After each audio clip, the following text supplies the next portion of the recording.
में एक मस्जिद के अंदर तोड़फोड़ की वीडियो मेरे पास आती है।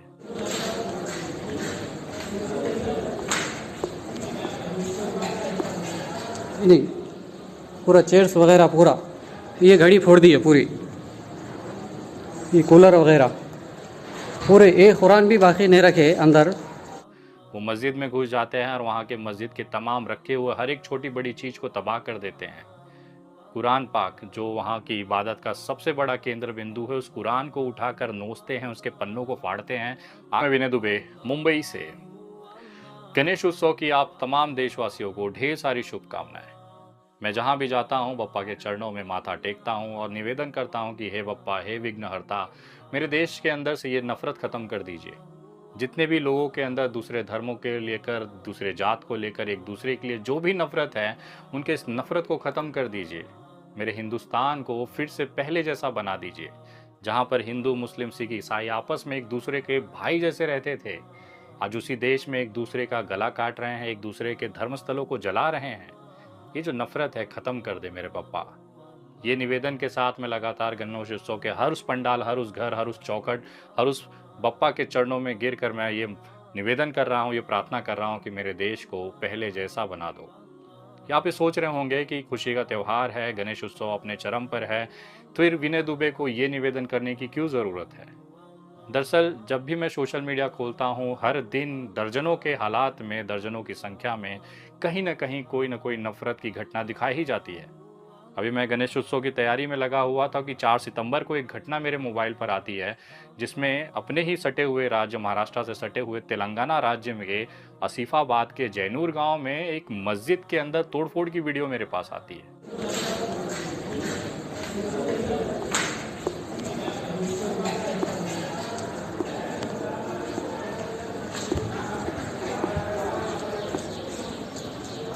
ये पूरे कुरान वगैरह पूरे पूरा नीचे फेंक दिए, ये पूरा कुछ बाकी नहीं रखे। ये पूरा कुरान वगैरह है, ये पूरे चेयर्स तो एक भी नहीं, पूरा चेयर्स वगैरह पूरा, ये घड़ी फोड़ दी है पूरी, ये कूलर वगैरह।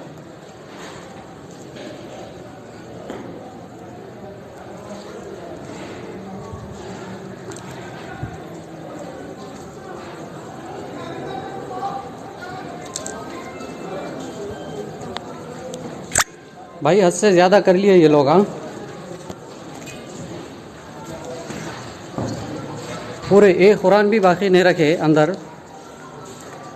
फैना वगैरह पूरा पूरा पूरा तोड़ फोड़ कर दिए।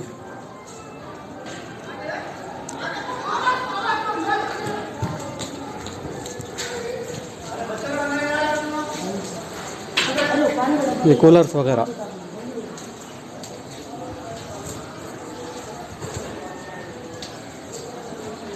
ये फ्रिज है जामा मस्जिद का। वहां पर स्थानीय एक आदिवासी महिला के साथ बलात्कार होता है, आरोप किसी मुस्लिम व्यक्ति पर लगता है।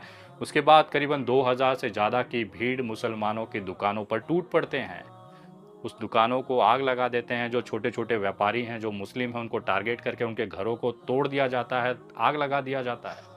इन गरीब मुसलमानों के दुकानों को आग लगाने, घर को तबाह करने के बाद भी इन जो 2000 लोगों की भीड़ है, उनका दिल नहीं पसीजता।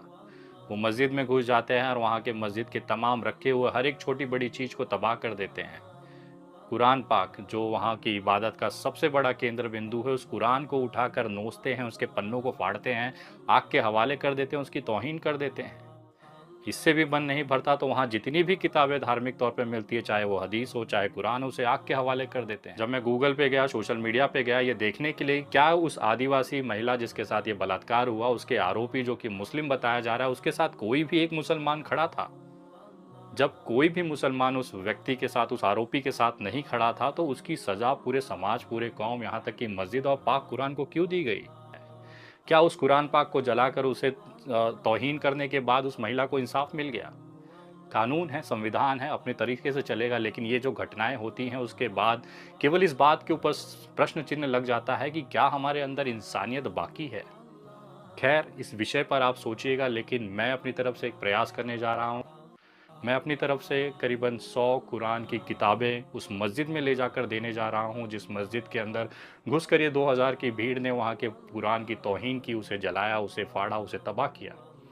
मैं उस पाक कुरान के तबाही, उसकी तौहीन की तो कोई कीमत अदा नहीं कर सकता, लेकिन एक हिंदू धर्म के नाते मैं दूसरे धर्म को सम्मान करता हूँ, यही मेरा सनातन सिखाता है। उसी को आधार बनाकर मैं अपनी तरफ से 100 किताबें कुरान की उस मस्जिद में देने जा रहा हूँ। और आप तमाम लोगों से निवेदन करता हूँ कि आप लोग भी आगे आइए।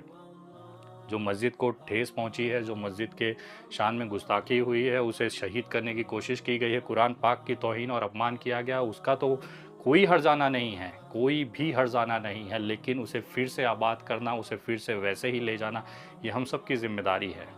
वो जो दुकान, आसपास के जो दुकान जलाई गए, उन दुकानदारों की आर्थिक स्थिति तबाह हो चुकी है। देश के अंदर ये कोशिश की जा रही है कि मुसलमान आर्थिक तौर पर टूट जाए। अपने आंखों के सामने अपने घर, अपने दुकानों को जलते हुए देखते हुए जो दुख है उसको तो हम नहीं सही कर सकते, लेकिन आने वाले भविष्य में उनकी दुकान को फिर से वैसा ही खड़ा करके वापस उन्हें आर्थिक तौर पर मजबूत करने की हमारी जो कोशिश है उसे हम ज़रूर कर सकते हैं। इसके लिए कुछ नहीं करना होता मेरे भाई। आपके दिनचर्या में से जो भी एक छोटा सा अनुदान है, इस परिवारों के लिए दीजिए, इन पाक कुरान के लिए दीजिए, इस मस्जिद के लिए दीजिए, ताकि हम वहाँ पर पहुँचकर जो तबाह हुए परिवार हैं, जो इस तरह के आप बर्बादी के शिकार हुए हैं, उनको थोड़ा सा उनके घाव पर मरहम तो लगा सकते हैं। मैं अपनी तरफ से एक मुहिम की शुरुआत कर रहा हूँ, ख़ास तौर पर तेलंगाना के आसिफाबाद के जैनूर गांव के जो भी लोग पीड़ित हैं इस दंगे के बाद, 2000 लोगों की भीड़ ने जिन जिन घरों को, जिन जिन लोगों को तकलीफ दी है, उनके घरों को जलाया है, उनके दुकानों को जलाया है, उन्हें बर्बाद किया है। मस्जिद के अंदर जो भी तोड़फोड़ हुई है, कुर्सी, कूलर, तमाम जो चीज़ें हैं, उसको वापस से फिर से सही करने के लिए जो भी मेरी तरफ से छोटा सा प्रयास हो सकता है वो मैं करूँगा। और आप तमाम लोगों से निवेदन है कि इस तबाही में जो पीड़ित मुसलमान हैं या पीड़ित आदिवासी हैं, इन तमाम लोगों को राहत पहुँचाने के लिए हम सबको एकजुट होकर आगे आना पड़ेगा, और फिर से इन लोगों की ज़िंदगी वापस अपने ट्रैक पर लाने के लिए हमें एक दूसरे को सहयोग करना पड़ेगा। मैं एक हेल्पलाइन नंबर जारी कर रहा हूं, जिसमें आप अपने दिनचर्या का एक छोटा सा हिस्सा इन लोगों के लिए अगर आप देंगे तो शायद इनकी ज़िंदगी फिर से आबाद हो जाएगी।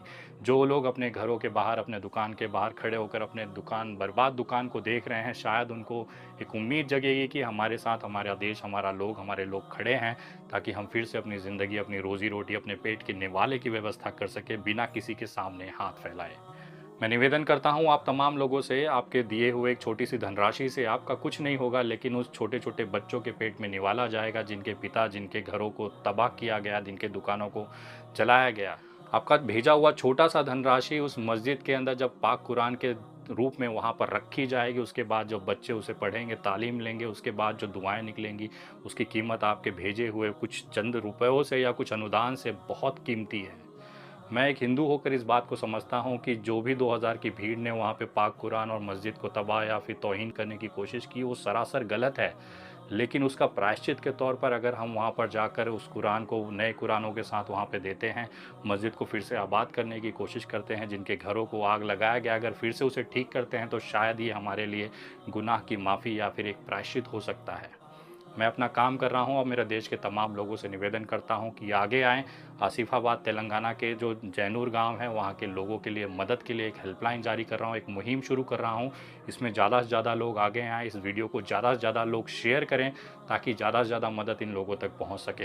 अगले कुछ ही दिनों में गणेश उत्सव के दौरान मैं इस गाँव में विजिट करूँगा, यहाँ पर जाऊँगा, उन तमाम पीड़ित लोगों से मिलूँगा, उनकी तकलीफ़ें आपसे रूबरू करूँगा, आखिर वहाँ हुआ क्या था उसकी जानकारी आपको दूँगा।